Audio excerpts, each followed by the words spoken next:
People tell you having a baby will change your life. They say it like it's a motivational poster. Like you'll wake up one morning, sunlight pouring through the window, birds singing in harmony, and you'll whisper, "Wow, I have evolved." What they don't say is that having a baby also changes your relationship. In the same way a house fire changes interior design, it's still technically a home. But everything smells like smoke and everyone's yelling. Our son, tiny, loud, surprisingly persuasive for someone who couldn't hold his own head up, arrived and immediately became the CEO of our lives. No meetings, no interviews, no probation period, just straight up hostile takeover. My wife Claire was exhausted. I was exhausted. Even the walls looked tired. And somewhere in the middle of the feeding schedules, diaper explosions, and that weird newborn noise that sounds like a tiny goat learning to cry, our marriage began to tighten, not break, not explode, tighten, like a shirt that used to fit fine and now suddenly wants to strangle you whenever you breathe too confidently. At first I told myself it was normal. This was just what life looked like after a baby. That became my mantra, my prayer, my personal coping slogan. Claire snapped at me for putting the wipes on the wrong shelf. This was just what life looked like after a baby. Claire rolled her eyes like I'd personally invented exhaustion. This was just what life looked like after a baby. Claire sighed like I was a mosquito that learned to talk.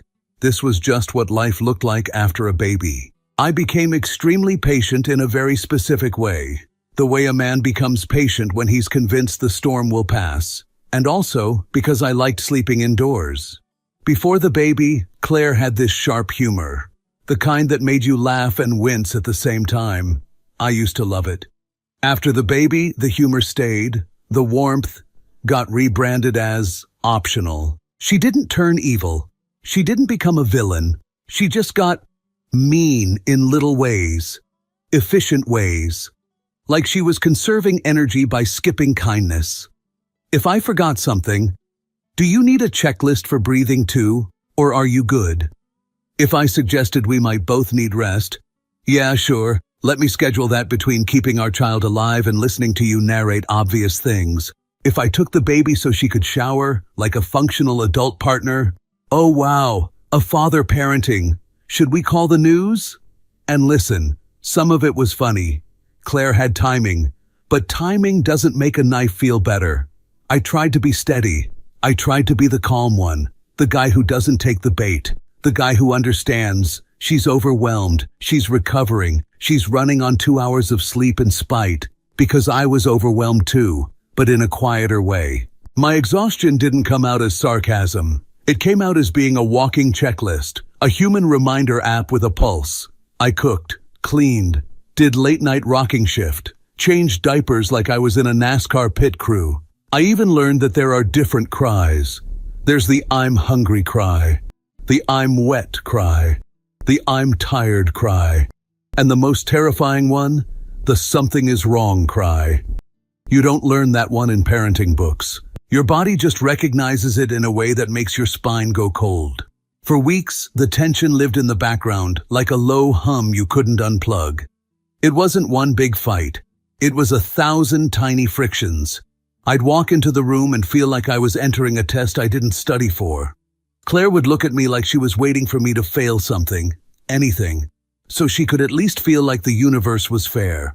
And every time I thought, we need to talk, something else happened. The baby needed something. Claire needed sleep. I needed to not be murdered in my own kitchen. So I kept swallowing it. Because this was just what life looked like after a baby. That's what I told myself. Until the night it stopped being a phase and became a moment I could never unsee. It was late. The kind of late where the house feels haunted by the day. The lights are off. The air is still. Even your phone looks tired. I'd finally drifted into that shallow, fragile sleep where you don't even dream. You just blink slowly in the dark. Then I heard it. A sound from the crib that didn't match the usual playlist. Not the angry squeal, not the hungry protest. A weak, strained cry, like the baby was trying to call for help but didn't have the energy. I sat up instantly. Claire was already moving too. Not calmly, not quietly. She bolted upright like someone had fired a starter pistol. "What is that?" she whispered, but the whisper was sharp, like a blade. I was already on my feet. My body moved before my brain finished waking up. I crossed the room and touched our son's forehead. Heat. Not a little warm. Not maybe he's bundled. Heat like a radiator. My heart dropped so fast it felt like it left my body and hit the floor first. I scooped him up carefully. His face was flushed, his little hands twitchy, his breathing faster than usual. Claire snapped the lamp on. The light made everything feel too real. "What's wrong with him?" she demanded. "I think he's got a fever," I said, keeping my voice low. "A high one." Claire's face tightened. No, he was fine earlier. He's not fine now." She stared at me like I'd accused her personally. "Well, what did you do?" There it was. Not concern first, not teamwork. A reflex, a dart thrown in the dark. I didn't bite. I glanced at the thermometer on the shelf. "I'm going to check his temperature." Claire huffed. "Oh, great. Here we go, Dr. Dad." I didn't respond. Because arguing with sarcasm at 2:17 a.m. while your baby is burning up is like rearranging deck chairs on the Titanic. Pointless. I took his temperature, waited, watched the numbers climb. When it beeped, I looked. I felt my stomach tighten. "Okay," I said, controlled. "It's high." "How high?" Claire asked, already panicking, but trying to keep it wrapped in anger because panic is apparently embarrassing. I showed her. Her eyes widened. For the first time all night, the sarcasm cracked. "Oh my God." I inhaled slowly. "All right, we're going to stay calm." Claire let out a harsh laugh. "Oh, are we? We're staying calm?" "Yes," I said firmly, "because he needs us calm." She stared at me, lips pressed together, like she wanted to argue with that too, but couldn't find a way to make it my fault. I shifted the baby against my chest. He felt too hot through his pajamas. "We need to cool him down and call the on-call nurse," I said. "And if it doesn't come down—" "We're going to the ER, Claire finished, voice shaking. "Yes." She ran a hand through her hair, eyes glossy. "Why is this happening? We did everything right." I wanted to say, because life doesn't care about your effort. But I didn't. Because I'm not a monster. I moved toward the kitchen, holding the baby, already thinking through steps like a checklist. Tylenol dose, cool cloth, call nurse line, watch for changes, keys ready, car warmed up. Claire followed, fast, breathing hard. As I measured the medicine, she snapped, "Are you sure you know what you're doing?" I didn't look up. "I'm reading the dosage chart like a normal person." "Oh, so now you're a pharmacist too." I exhaled through my nose. "Claire." "What?" she fired back. "I'm just saying." "This isn't the time," I said, still calm but with steel in it. She froze, not because she agreed, because she heard the tone. The tone that said, "Not tonight. Not on this." And for a second, there was silence except the baby's weak whimpering. I gave him the medicine slowly, carefully. He swallowed with that tiny, trustful helplessness that makes you want to fight the universe barehanded. Claire stood by the sink, arms wrapped around herself, vibrating with fear and anger. Then she muttered, almost to herself, "Of course this happens when you're on baby duty." I looked at her, just looked. She met my eyes, and for a heartbeat, I saw it. She knew that one went too far. But instead of backing off, she doubled down like pride was a flotation device. "What?" she said. "I'm allowed to be stressed." "You are," I said evenly, "but aim it somewhere else." She scoffed. "Like where? The ceiling? The baby?" "Try the universe," I said. "It's the one actually responsible." Her jaw clenched. The baby whimpered again, and the sound pulled my focus back like a leash. I turned away from her and started the nurse line call. Claire paced, fast and tight, like a caged animal in a beautifully decorated prison. And I understood something in that moment. Tonight wasn't going to be a fight. Tonight was survival. And whatever was wrong with us, could wait. Because our baby couldn't. The nurse line picked up on the third ring. Too fast for comfort. Too slow for relief. "Hi, this is pediatric triage. How can I help you?" I explained. Calmly. Numbers, symptoms, timeline. No drama, no adjectives.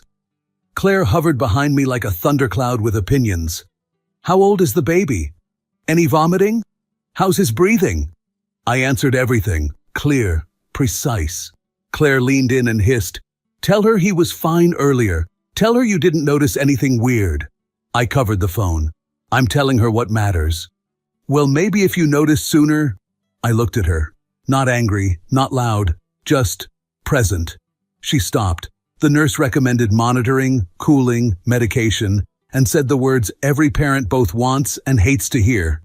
"If the fever doesn't come down in the next 30 minutes, I'd recommend going in." "Okay," I said. "We're ready." When I hung up, the house felt too quiet again, like it was holding its breath. I checked the time. 2:41 a.m. The baby was heavy against my chest, limp in that way that makes your instincts scream even if logic tells you not to. Claire paced. Fast, sharp turns. No destination. "This is insane," she snapped. "We finally get some routine and now this." I said nothing. I laid the baby down briefly to grab another cool cloth. She watched me like a referee waiting for a foul. "You're not doing it right," she said. I didn't look up. "I am. You're pressing too hard." "I'm not." She threw her hands up. "Jesus, you always do this. You act calm like you're above it." I finally turned. "I'm not above it," I said. "I'm managing it." She laughed. Not humor, not warmth, a bark. "Well, good for you. Some of us actually care." That one landed, not because it hurt my feelings, because it was stupid. I stepped closer, lowered my voice. "Claire, stop. Don't tell me to stop. Our son is burning up," I said quietly. "This is not about your stress performance." She stared at me, eyes wide, offended. Not because I was wrong, but because I wasn't playing my usual role. The role where I absorb everything like a sponge and thank her for the opportunity. She opened her mouth again. Then the baby whimpered, soft, thin, exhausted. Everything else disappeared. I lifted him again, held him upright, rubbed his back slowly. The fever was stubborn, but it wasn't climbing anymore. Minutes stretched. Claire leaned against the counter, arms crossed so tightly she looked like she was bracing for impact. "This always happens," she muttered. "Whenever you say you've got it." I didn't respond, because I was busy counting breaths. 1, 2, 3, because my attention was already spent on the one person in the room who actually needed it. Eventually, I checked the thermometer again. Lower, not normal, but lower. I felt my shoulders drop a fraction. "Okay," I said. "It's coming down." Claire exhaled loudly. "Finally." I looked at her. "We're not out of it yet." She rolled her eyes. "God, you're dramatic." I almost laughed. Not because it was funny, because the disconnect was so complete it bordered on impressive. I sat down in the rocking chair, baby against my chest, moving slowly. The house settled into that strange post-crisis stillness. Like after a storm when everything looks normal but feels different. Claire sat across from me, scrolling her phone aggressively. Minutes passed. Then she said it. Casual, flat, like she was commenting on the weather. "You know, if this is how you're going to be, I don't know how we're supposed to do this." I looked up. "Do what?" "This," she said, gesturing vaguely. "You, me, parenting." I blinked. "I'm literally holding our child." "Yes, and acting like you're the only one who knows how." I let out a slow breath. "Claire, not tonight." She scoffed. "You always say that." "Because there are nights where timing matters." She leaned forward. "So when do I get to say something?" "When it's not coming out sideways," I said. She stood abruptly. "Wow, so now I'm not allowed to talk." I stayed seated. "You're allowed. I'm just not required to accept every version of it." That stopped her. She stared at me like I'd switched languages mid-sentence. "You're really doing this right now?" she asked. "No," I said. You are. She shook her head, incredulous. Unbelievable. I glanced down at the baby. He was finally asleep. Deeply. I whispered, "Lower your voice." Her eyes flashed. "Don't tell me what to do in my own house." I looked up slowly. "Our house?" I said. "And I'm asking." She folded her arms again. The universal sign for I'm about to say something I will later pretend I didn't mean. "You know," she said, voice tight but steady, "if you don't like how things are, you know where the door is." I waited, not shocked, not confused, just registering. She continued, because she always did. "If you don't like it, leave." There it was, not yelled, not screamed, delivered like a policy reminder, a lever she clearly believed worked every time. I stared at her for a long second, then I nodded once. "Okay." That threw her. "What?" I said okay. She frowned. "You're not serious." I gently stood, careful not to wake the baby. "I'm serious about one thing," I said quietly. "I'm not doing this conversation right now." She laughed. "Oh, so now you're running away." "No," I said. "I'm stepping out of a room that's no longer useful." I laid the baby back in the crib, slowly, reverently. I stood there for a moment, watching his chest rise and fall. Then I grabbed my jacket. Claire followed me to the door, incredulous. "You're actually leaving? After everything?" I put my shoes on. "I'll check in," I said. "I'll be back during the day." "So that's it?" she snapped. "You just walk out?" I opened the door. "For tonight?" I said. "Yes." I paused, then added calmly, "I'm not leaving my family. I'm leaving this conversation." And I stepped into the cold. The cold helped. Not in a cinematic way. Not in a new beginnings kind of way. It helped because it didn't ask questions. I stood outside for a second after the door closed behind me, breathing air that didn't smell like medicine, fear, or unresolved sentences. Just cold. Just quiet. I didn't drive far. This wasn't a dramatic exit. No bags, no destination, no sad music queued up for emotional support. I parked a few blocks away, killed the engine, and sat there with my phone face up on the seat, volume on. Because I wasn't gone. I was just not available. That difference mattered more than I expected. 20 minutes passed, then my phone buzzed. Not a call, a text. "You didn't have to leave like that." That was it. No apology, no "we'll talk," no concern dressed up as responsibility, just a correction. I stared at the screen longer than necessary, like the words might rearrange themselves into something softer if I gave them time.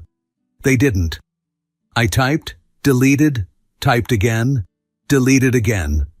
Finally, I locked the phone and set it face down. Because there was nothing to answer. And that was new. I leaned my head back against the seat and let out a quiet breath. I wasn't angry. I wasn't even hurt in the dramatic sense.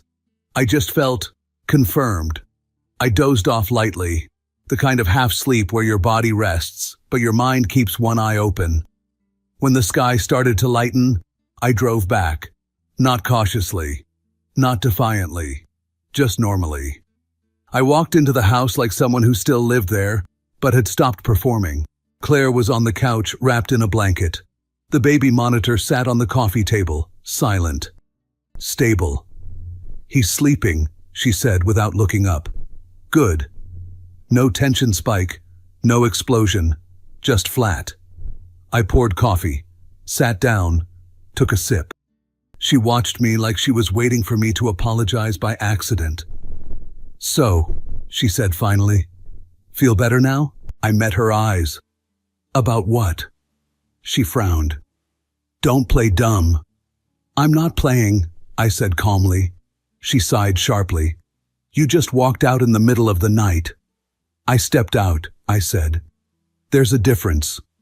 "Oh my God," she muttered. I took another sip. "You told me where the door was." She rolled her eyes.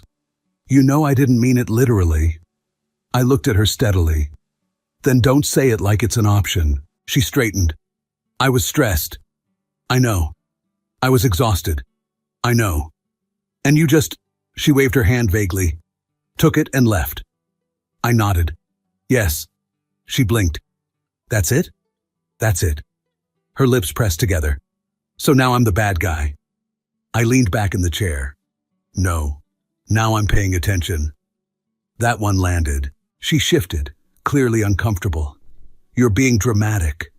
I shook my head slowly. No, I'm being precise. She scoffed. Unbelievable. The baby stirred on the monitor. We both froze for a second. Then silence again. Claire exhaled. I don't have the energy for this, she said. Neither did I. And again, that was the problem. The rest of the day moved forward like a checklist. Feedings, laundry, doctor calls, quiet cooperation. We functioned. And that's when the realization hit me. Not like a punch, but like cold water. Nothing actually changed. The sarcasm was still there, just muted. The edge was still sharp, just sheathed. The dynamic stayed exactly the same. The only difference? I was quiet. I didn't explain myself, didn't joke, didn't soften things. And the house felt calmer, which should have been comforting. Instead, it was terrifying, because it meant the tension hadn't been mutual chaos. It had been me absorbing it. That night, I slept in the bed. Not because everything was fine, but because our son needed stability more than symbolism. Claire turned her back to me, rigid, like sleep itself was a position she was taking on principle. I stared at the ceiling, listening to the quiet. And for the first time since becoming a father, I asked myself something I hadn't allowed before. If this never changes, would I stay? The answer didn't come immediately, but something inside me shifted anyway. Not loudly, not dramatically, like a lock turning. The fever broke completely the next day. Doctor confirmed it. Nothing serious. One of those things that feels like the end of the world at 3 a.m. and a footnote by noon. Our son was fine, smiling again, eating, kicking his legs like he'd personally defeated illness through sheer attitude. Everyone relaxed, everyone except me, because once the emergency dissolved, there was nowhere left to hide. I didn't announce a break, didn't pack a bag dramatically, didn't deliver a speech about needing space. I just adjusted. I stayed late at work, took longer grocery runs, went for walks that didn't need to happen, still came home, still helped, still showed up for everything that mattered, just not for everything that didn't. Claire noticed on day 2, not because I was gone, but because I wasn't filling the room anymore. She stood in the kitchen while I washed bottles, watching me like she was trying to remember where she'd put something important. You've been quiet, she said. I nodded. Yeah. That was it. No explanation, no reassurance, no invitation. She waited. I didn't continue. It bothered her more than any argument ever had. On day 3, she tried humor. Well, look at you, she said lightly. Did you take a vow of silence or something? I smiled politely, the kind you give co-workers you don't plan to know outside the office. No, I said, just listening more. She frowned. To what? I shrugged. Everything. She didn't like that answer. Claire preferred conversations where she controlled the temperature, sarcasm up, empathy down. This new version, me calm, minimal, unreadable, didn't give her anything to push against. And without resistance, her sharpness had nowhere to land, which meant it turned inward. She snapped at smaller things, corrected me more often, made comments that hovered, unfinished. You're really leaning into this whole distance thing. I looked at her. Am I? She crossed her arms. You know what I mean. I did. But I didn't play along. I'm here, I said. I'm just not arguing with ghosts. That shut her up for a moment. The baby gurgled softly, blissfully unaware that he was the only reason 2 adults were behaving like professionals instead of enemies. That was another realization that crept in slowly. We were good parents together, efficient, coordinated, calm. We just weren't partners anymore. Claire talked at me during those days, about schedules, about what needed to be done, about how tired she was. She never talked with me. The baby gurgled softly, blissfully unaware that he was the only reason two adults were behaving like professionals instead of enemies. That was another realization that crept in slowly. We were good parents together, efficient, coordinated, calm. We just weren't partners anymore. Claire talked at me during those days, about schedules, about what needed to be done, about how tired she was. She never talked with me. One evening I came home later than usual, not late enough to be suspicious, just late enough to be noticed. She was on the couch, scrolling her phone. "You could have texted," she said without looking up. I set my keys down. "Did you need something?" She looked up then, annoyed. "That's not the point." "What is the point?" I asked calmly. She hesitated. That hesitation told me everything. She didn't need me. She needed predictability. The idea that I'd always be there, absorbing impact, smoothing edges, staying no matter how sharp she got. Later that night, lying in bed, I stared at the ceiling again. Same ceiling, same room, same marriage. And that thought came back. Clearer now, sharper. Nothing actually changed. I hadn't fixed anything by leaving that night.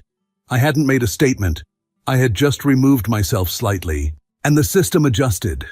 Not toward balance, toward efficiency. Claire seemed less irritated now that I wasn't pushing back. Less sharp now that there was nothing to cut. And that's when the truth landed fully. The tension hadn't been mutual conflict.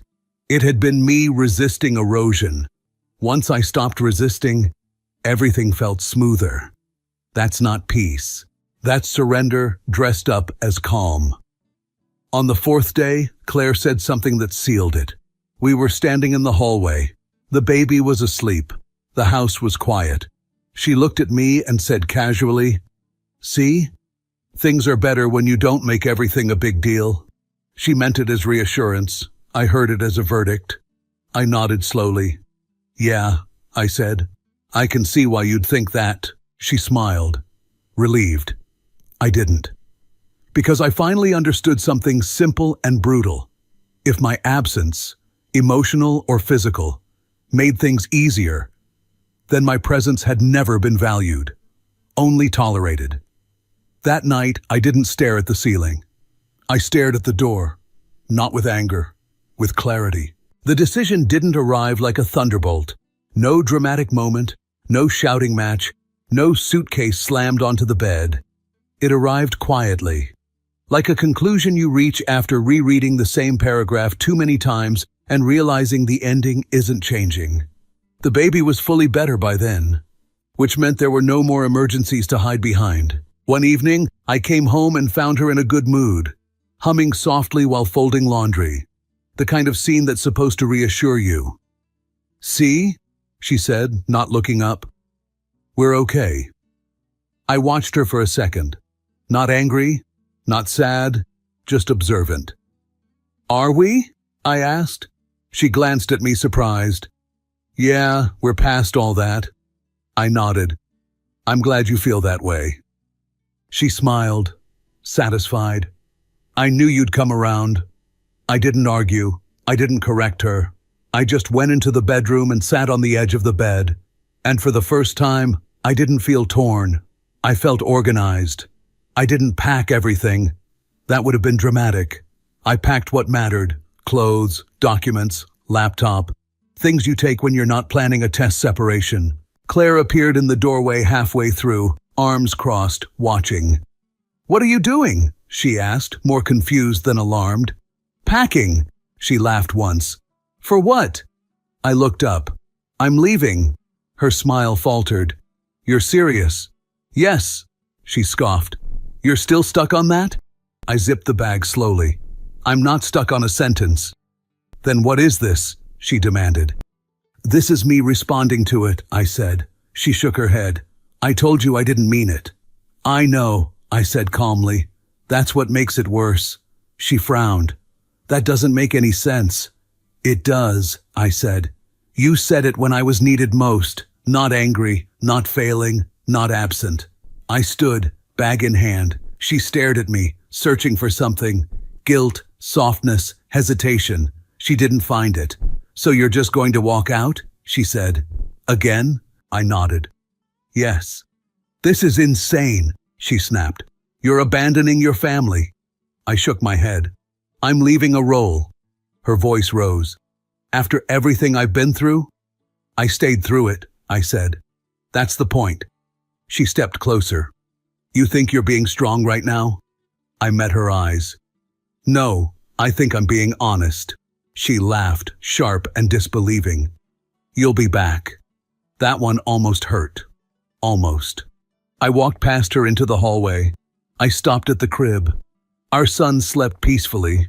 One tiny hand curled like he was holding onto something invisible. I stood there longer than necessary. Not because I was unsure, because this part mattered. I'll be here for you, I said softly, though he couldn't understand. Just not like this. Behind me, Claire said, colder now. You're making a huge mistake. I turned at the door. Maybe, I said, but not this time. I opened it, no hesitation, no glance back for permission, just a door closing the way doors are supposed to close, firmly. I left the house without saying anything else. No speech, no summary, no attempt to make it sound important. I put the bag in the car and drove off like I was going to the store and just didn't come back. That was it. There was no immediate reaction, no angry calls, no frantic messages, no sudden realization chasing me down the street. My phone stayed quiet for hours. That told me exactly how unexpected this wasn't. Later that day, messages started coming in, not about us, about logistics. What time I could take our son, which doctor appointment was already booked, what day worked for drop-offs. I answered every one of those, short, clear, no delays. Anything else, I ignored. There was nothing left to explain.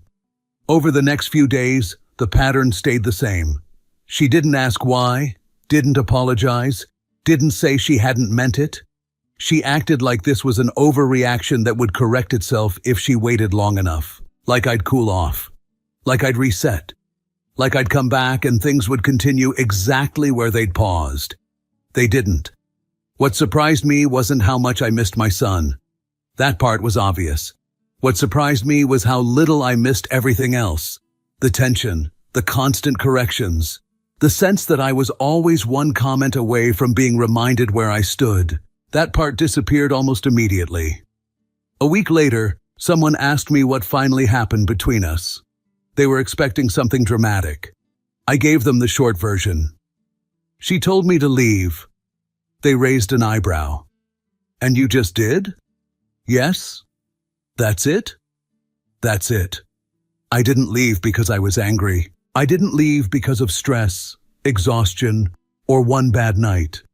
I left because when things were finally calm, when the baby was stable, when the panic was gone, when I was doing exactly what needed to be done, she still said it. Not as a mistake, not as fear, as a position. And once you hear that clearly, you don't argue with it. You just adjust your life accordingly. So I did. The divorce took longer than the decision. That part was boring. Paperwork, schedules, conversations that sounded cooperative but felt transactional. We didn't fight in court. We didn't drag friends into it. We just split what had already stopped being shared. We co-parent now. That means calendars, drop-offs, short texts, and neutral tones. It works. Our son is growing fast, healthy, loud, curious. He doesn't know why we live in different places. He just knows both of us show up. Claire moved on quickly. New routines, new confidence. A version of her that looks lighter, like the pressure finally shifted off her shoulders. She seems fine. So am I. My life got quieter, not emptier, quieter. I don't explain myself as much anymore. I don't argue about tone. I don't measure my words like they're explosives. I sleep better. I see my son on my days. I leave on time. I come back when it's my turn. Nothing dramatic, just stable. Once, months later, Claire said. "I didn't think you'd actually go through with it." I believed her. "I did," I said, "because once was enough." She didn't reply, and that was fine. We both got exactly what we'd built, and our son got something better than two people staying out of habit. He got two adults who stopped pretending. If you felt this story hit hard, drop a like, subscribe for more, and share your thoughts in the comments. Your support keeps Steelheart beating.